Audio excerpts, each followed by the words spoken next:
दोस्तों, बढ़े तेरे कर्म ना कि मर्म।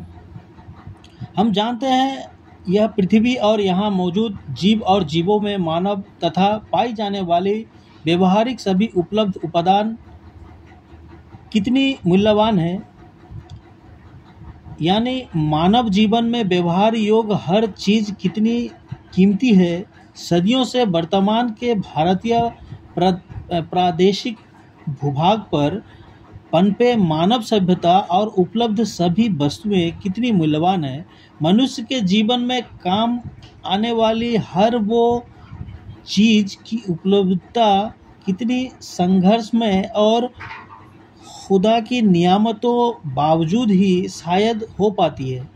हम मनुष्य अपनी व्यवहार तुल्य हर चीज़ इकट्ठा कर अपनी जीवन को सुगम और सुलभ बनवाने लगे पड़े रहते हैं और ऐसी ही प्रयासों से आज हमारी खाद्य सामग्री से लेकर रहने बसने पहनने हर तरह की ज़रूरत की आवश्यकता सर्वोपरि मानी जाती है। शायद हमारी आदम युगों से ही अल्लाह ने मनुष्य को ज्ञान बख्शी और वर्तमान के मौजूदा जीवन शैली प्राप्त सुविधापूर्ण जीवन में सफलता भी हो पाई है।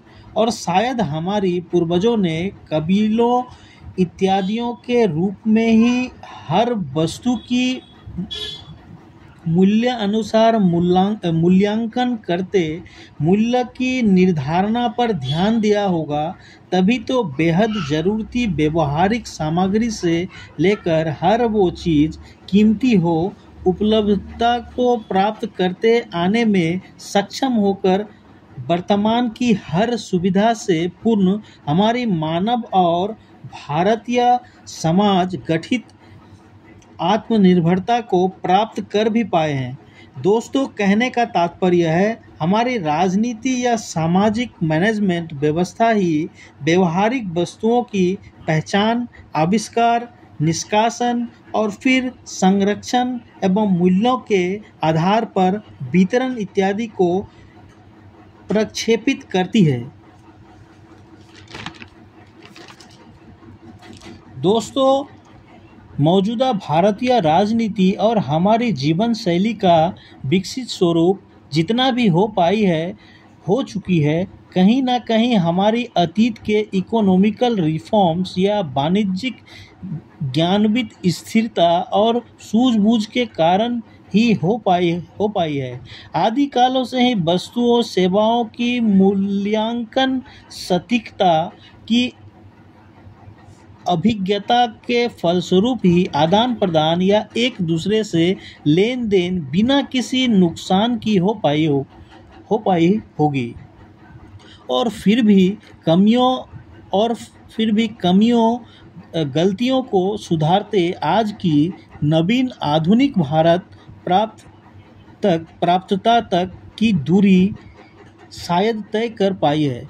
दोस्तों, हमारे अतीत के अनेक प्रकार के बर्तर व्यवस्थाओं में लेन देन के उदाहरण समूह का उल्लेख न करते कमियां जैसे असमानता इत्यादि की दौरों के भी हम भारतीय लोग साक्षी रहे हैं। अनेकों रिफॉर्म्स, अनेकों कायदे अपनाते वर्तमान के पेपर करेंसी को medium of exchanging goods and service enjoy करने में सक्षम है और डिजिटलाइजेशन की ओर बढ़ते कदम की अग्रसर होते मालूम पड़ती है। दोस्तों, इस सभी बातों के बीच वर्तमान की मूल्य वृद्धि और इनसे होने वाली हमारी साधारण जनता की दैनंदिन जीवन पर होने वाली असर के विषय में कुछ पंक्तियां कहना चाहता हूं।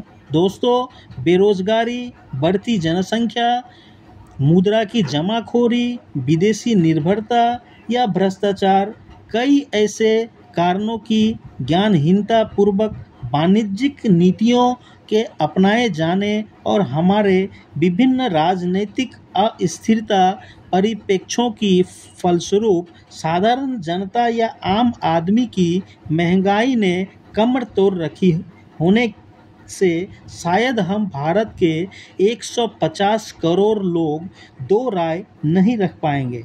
दोस्तों, अनेकों सरकारें बनती है और केवल अपनी पार्टियों को जितवाने बिना किसी वास्तविकता से परिचित हुए अपनी राजनीतिक पार्टियों की दुकानें केवल मात्र चलाई जाती है और आम आदमी, गरीब, किसान, मजदूर, बेरोजगार महंगाई के मार से अस्त व्यस्त त्राही त्राही होने लगे हो। हमारी गवर्नमेंट को कोई फर्क नहीं पड़ा करती और जनता को छोरे घोड़े के रेस में गधे सही हिस्सा लेने बाध्य करवाती रहती जाती है।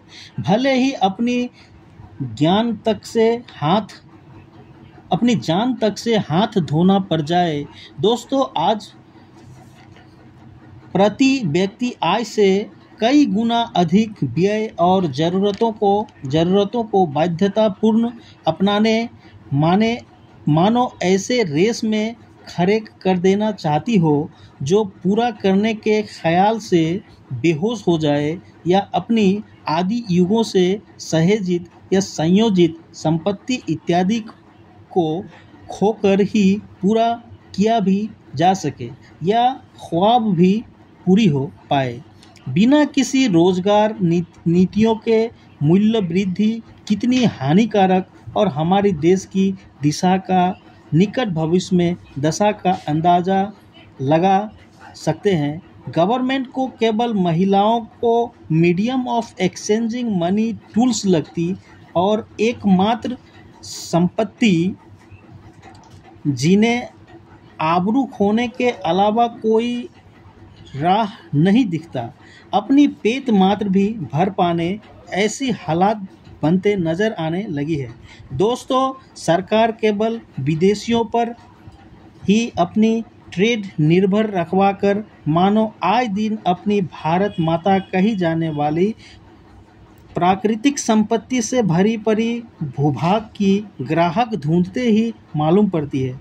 दोस्तों, वर्तमान की आमदनी, अठन्नी और खर्चा रुपया वाली नीतियों पर सरकारें भी चुप्पियां साधे केवल मुख दर्शक बने हमारी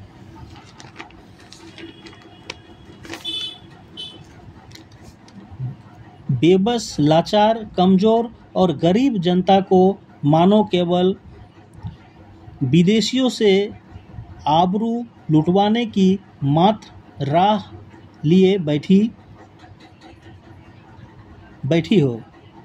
नजर आती है। आज हमारी आधुनिक घरेलू व्यवहारिक वस्तु से लेकर लग्जरी सुविधाओं की उपलब्धता हो केवल धन बटोरने और कमजोर गरीब की खून चूसने ही मालूम पड़ती है। हमारी सदियों से सहेजित बिना नाम लिए अनेकों बातों का उल्लेख कर सकता हूँ। कन्फर्माइजिंग वेज पे ही नज़र टिकी रहती है, मानो देश की संपत्ति है कहाँ से सस्ते में ग्राहक को बिचवाकर केवल वाहवाही लूटने लगी पड़ी रहती है। मानो यह वो लोग हो जिन्हें लगता है संपत्ति बनाई जाती है केवल बेचने। मानो किसी महिला को आबरू पूर्वक रखी जाती हो अधिक मूल्यों में आबरू की सौदा कर पाए। कुछ एक नीतिकारों की सोच मालूम पड़ती है। हमारी मुसलमान महिलाएं हो या भारतीय अस्मितापूर्ण जीवन शैली केवल अधिक मूल्यों में बिचवाने ही पनपी हो हमारे भूभाग में। इसके उपरांत इनको देश में कोई गरीब नज़र नहीं आती है। हर चीज़ केवल मुनाफा के चश्मे से देखे जा रहे हैं। हर बात में मुनाफा और मनचाहे ज़रूरत अनुसार कीमतों की बढ़ोतरी कर धन इकट्ठा करवाए जाने लगी हो, चाहे वो हमारी स्वास्थ्य सेवा, शिक्षण संस्थान, अनेकों चीज़ें हैं। केवल धन बटोरने और एडवर्टाइजमेंट के नियत से गरीब कमज़ोर जनता को अपनी ज़िंदगी में क्या खोकर अपनाना पड़ता हो, ज़रा भी चिंतित नज़र नहीं आती है। डिमांड्स का बढ़ते जाना और आय व्यय का कोई सटीक नीतियाँ सूझबूझ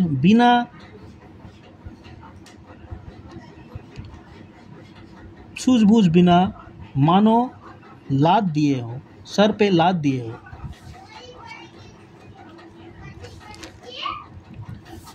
महंगाई का बोझ आज की समय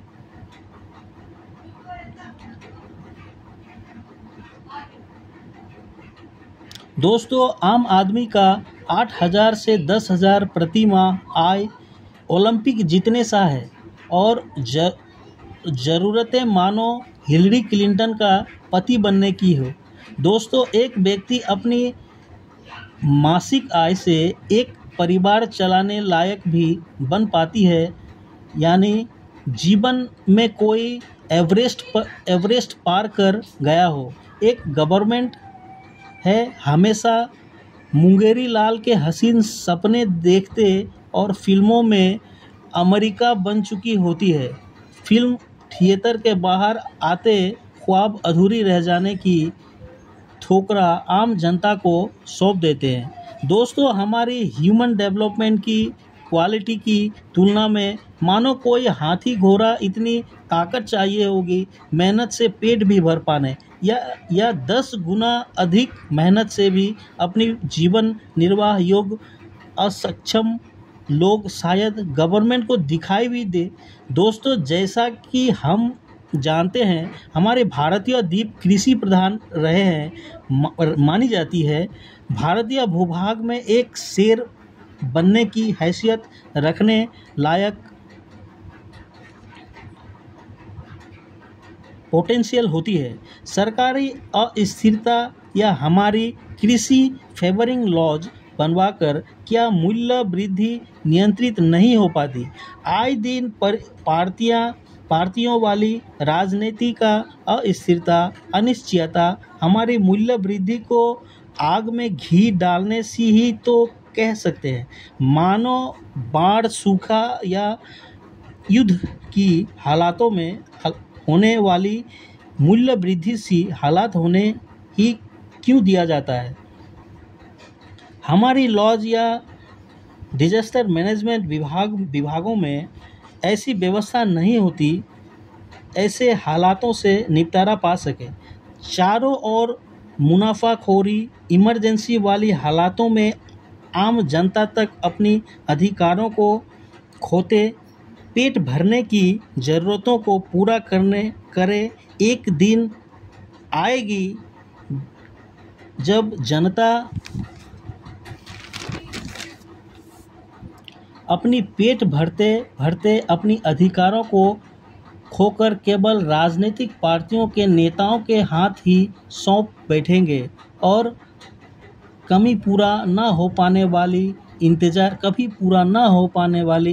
के दिन गिनते रह जाएंगे या बाध्य हो जाएंगे अपनी इन मूल्य वृद्धि को चुकाते देश की मालिकाना हक भी।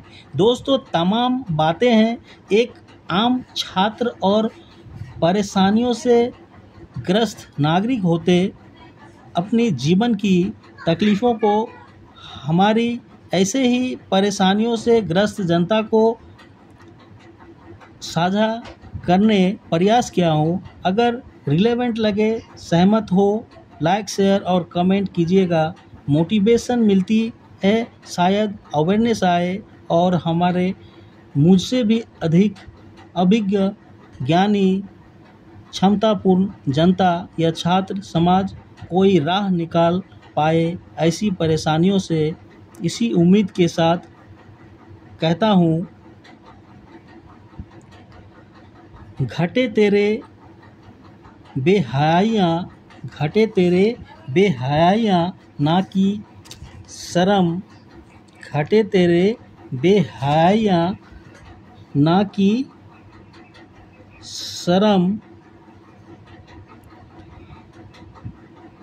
बेचने वाले तो बेच डालते हैं अपनी धर्म, काश रह भी खुदा करे रह भी पाओ फोकस विथ अपनी करम।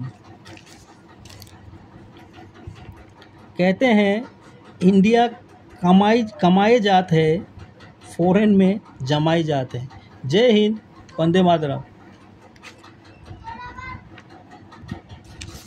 सॉरी, इंडिया कमात है, फॉरेन में जमात है।